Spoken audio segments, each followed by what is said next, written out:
नमस्ते, मैं डॉक्टर शीतल। आजकल अगर हम देखें तो कॉलेज जाने वाली लड़कियों से लेकर 50 साल की उम्र तक की महिलाओं में हमें एक बीमारी बहुत ज्यादा दिखाई दे रही है, वो है मोटापा यानी वेट गेन। वेट गेन क्यों होता है, इसके क्या क्या रीजंस हो सकते हैं? सबसे पहला रीजन ओवर ईटिंग, बहुत ज्यादा खाना, होटलिंग बहुत ज्यादा होना या घर पे भी बहुत ज्यादा मात्रा में खाना। दूसरा महत्वपूर्ण रीजन बिल्कुल भी एक्सरसाइज न करना, जिसकी वजह से हमारा वेट गेन होते जाता है।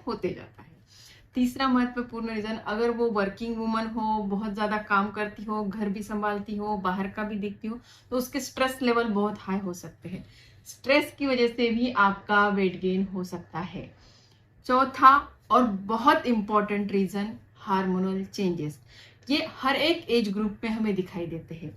लाइक लड़कियों में भी दिखाई देंगे, 50 साल की उम्र में भी हमें दिखाई देंगे।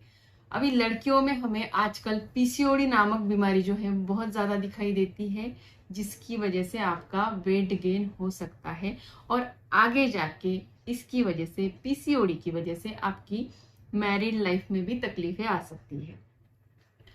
40 साल की उम्र के बाद औरतों में मेनोपॉज आता है, यानी पीरियड्स आपके बंद हो जाते हैं।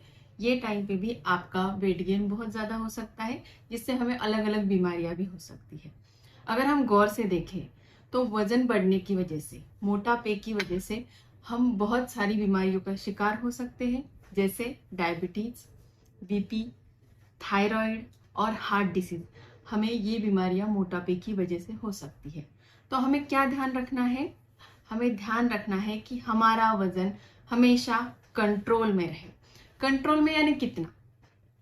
आपकी जितनी हाइट है, हाइट के अकॉर्डिंग आपका वजन होना चाहिए, जिसे बीएमआई कहा जाता है, यानी बॉडी मास इंडेक्स। इसकी नॉर्मल रेंज होती है 23 से 24। अगर आपका बॉडी मास इंडेक्स इससे ज्यादा है तो आपको ध्यान देना है कि आपका वजन कंट्रोल में रखे। याद रखिए, अगर आपको ये सारी बीमारियां नहीं होनी चाहिए तो आपको आपका वजन कंट्रोल में रखना है। धन्यवाद।